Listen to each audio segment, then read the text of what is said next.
તો હેલો મિત્રો, આજે આપણે બાળ વિકાસ અને શૈક્ષણિક શાસ્ત્રનો બીજો એટલે કે 5મો પાઠ લઈને આવી ગયા છે. તો ચાલો એમસીક્યુની શરૂઆત કરીએ.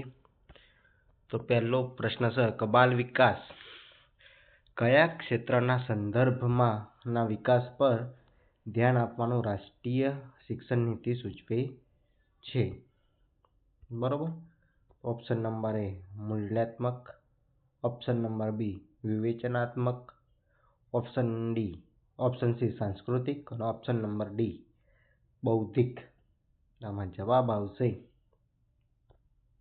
ઓપ્શન નંબર ડી બૌદ્ધિક. બાલ વિકાસ એ બૌદ્ધિક ક્ષેત્રના સંદર્ભમાંના વિકાસ પર ધ્યાન આપવાનું રાષ્ટ્રીય શિક્ષણ નીતિ સૂચવે છે. બરોબર. હવે આગળનો પ્રશ્ન કે શાળામાં આવતો શિક્ષક ભણાવવા માટે આવતો નથી પણ તે વૈજ્ઞાનિક છે, આવું કોણ કીધું? શાળામાં આવેલો શિક્ષક એ ભણાવવા માટે આવેલો નથી પણ તે વૈજ્ઞાનિક છે, આવું કોણે કીધું હતું? Option number A Vivekananda, option number B J Krishnamurti, option number C Gijubhai, option number D Radhakrishna. કોણે કીધું હતું? આ તો હેલો પ્રશ્ન છે અને આનો જવાબ આવશે ઓપ્શન નંબર સી કે ગીજુભાઈ. બરોબર. રાઈટ આન્સર છે ઓપ્શન નંબર સી. આગળનો પ્રશ્ન કે સમગ્ર શિક્ષણનો વ્યાપ કયો છે? સમગ્ર શિક્ષણ એટલે શિક્ષણ એટલે કે શિક્ષા. સમગ્ર શિક્ષાનો વ્યાપ શું છે? ઓપ્શન નંબર એ 6 થી 8 વર્ષના બાળકો, ઓપ્શન નંબર બી પૂર્વ પ્રાથમિકથી માધ્યમિક શિક્ષણ, ઓપ્શન નંબર સી પ્રાથમિક અને માધ્યમિક શિક્ષણ, ઓપ્શન નંબર ડી પૂર્વ પ્રાથમિકથી ઉચ્ચ માધ્યમિક શિક્ષણ. તો આનો જવાબ આવશે ઓપ્શન નંબર ડી.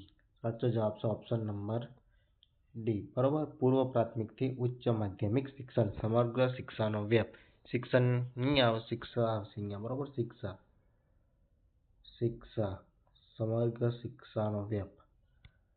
હવે આગળનું કે બાળકમાં થયેલ ગુણાત્મક પરિવર્તન અને તેના વર્તનમાં સ્પષ્ટ રીતે દેખાય છે. આ વાક્ય શું સૂચવે છે? કે બાળકમાં થતું ગુણાત્મક પરિવર્તન અને બોલવાના, વિચારવાના સામર્થ્યમાં થતા વધારો એ શું સૂચવે છે? આ વાક્ય એવું કહેવા માંગે કે બાળકમાં થયેલું ગુણાત્મક પરિવર્તન અને એને બોલવા, વિચારવાના સામર્થ્યમાં થતો વધારો એટલે કે તેના વર્તનમાં સ્પષ્ટ દેખાય આવું. તો આ વાક્ય શું સૂચવે છે? તો કૌશલ્યની પ્રાપ્તિ, પહેલું એટલે ક્ષેત્રીય અથવા કૌશલ્યની પ્રાપ્તિ, બી જ્ઞાન સંપાદન, સી અવલોકન એટલે કે અભિયોગ્યતા અને ડી વિકાસ. તો શું સૂચવે છે? તો આનો જવાબ આવશે ઓપ્શન નંબર ડી વિકાસ સૂચવે છે. બરોબર. હવે આગળનો પ્રશ્ન કે કેન્દ્રીય શિક્ષણ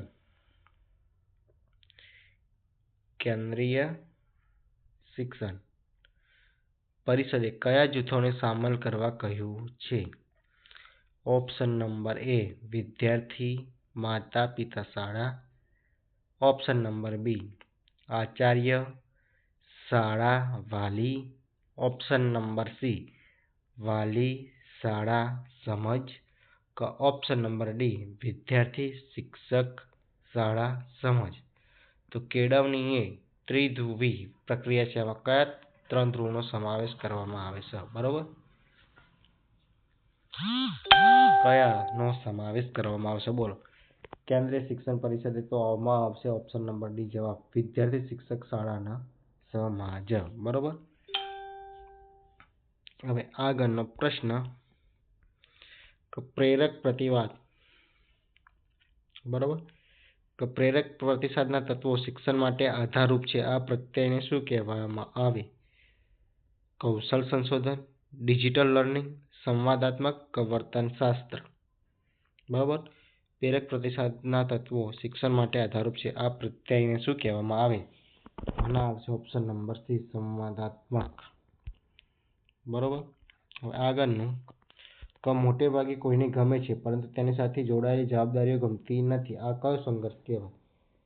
કે મોટા પગારની નોકરી આપણે ગમે પરંતુ તેની સાથે જોડાયેલો જવાબદારીઓ આપણને પસંદ નથી. આને કયો કહેવાય? સંઘર્ષ કયો કહેવાય? મોટા પગારની નોકરી આપણને ગમે પરંતુ એની સાથે જોડાયેલી જવાબદારીઓ આપણને ગમતી નથી. તો આ કયા પ્રકારનો સંઘર્ષ કહેવાય? અવિલંબ સંઘર્ષ, વિલંગન સંઘર્ષ, અવિલંબ કે વિલંગન સંઘર્ષ કે કંઈ નહીં. તો આવશે ઓપ્શન નંબર સી જવાબ આવશે. અવિગમન આવશે. બરોબર, છેલ્લે અભિગમન. આમાં આવશે અભિગમન. અભિગમન અને વિગમન સંઘર્ષ. બરોબર, વિગમન સંઘર્ષ આવશે આમાં. અભિગમન અને વિગમન સંઘર્ષ. પછી શિક્ષક તરીકે તમે વર્ગમાં અભ્યાસ પદ્ધતિ તરીકે ખાલી જગ્યાનો ઉપયોગ કરશો. કઈ કઈ આવશે આમાં બોલો? પરંપરાગત શિક્ષક તરીકે તમે વર્ગમાં અભ્યાસ પદ્ધતિ તરીકે ખાલી જગ્યાનો ઉપયોગ કરશો. પરંપરાગત અભ્યાસ, પછી આવશે સમય અને વિલંબ પદ્ધતિ, તાત્કાલિક વિવાદ પદ્ધતિ અને કલા. બોલો કયો આવશે? કઈ પદ્ધતિનો ઉપયોગ કરશે? તો આમાં એક ઓપ્શન આપણા અહીંયા કલા નહીં આવે, અહીંયા આવશે બધી જ. બરોબર, એટલે ઓપ્શન નંબર ડી સાચો જવાબ આવે. આમાં આપણે બધી લખવાનું ટ્રાય કર્યું હતું. બરોબર, બધી જ પદ્ધતિનો ઉપયોગ આપણે કરી શકીએ. બરોબર, હવે આગળનો પ્રશ્ન છે, તો શિક્ષક તરીકે જ્યારે શાળામાં પ્રવેશ કરો, બરોબર, તમે પ્રથમ દ્રષ્ટિએ તમારે શાળાને એઝ અ હોલ જોવામાં આવે ત્યારે શું કહેવામાં આવે? આ ખ્યાલને શું તમે કહેશો? રણનીતિ, હેતુવાદ, સમષ્ટિવાદ કે વર્તનવાદ? શું કહેવામાં આવશે? બોલો આનો જવાબ. તો શિક્ષક તરીકે તમે જ્યારે પહેલી વખત શાળામાં પ્રવેશ્યા, પ્રથમ દ્રષ્ટિએ તમારે શાળાની એઝ અ હોલ જોવામાં આવે કે આખી શાળામાં જોવાની હોય તો ત્યારે શું કહેવામાં આવે? અને કયો વાદ કહેવામાં આવે? તો ઓપ્શન નંબર સી સાચો જવાબ આવશે, સમષ્ટિવાદ. હવે આગળનો નીતિની રચના. બરાબર, ધ્યેયોમાંથી કયો ધ્યેય નીતિની રચનામાં આવે છે? નીતિની રચના નહીં, આમાં આવશે નીચેના ધ્યેયો. બરાબર, ટાઈપિંગ મિસ્ટેક છે અહીંયા. નીચેના ધ્યેયોમાંથી, બરાબર, નીચેના ધ્યેયોમાંથી કયો ધ્યેય તેની રચનામાં આવે છે?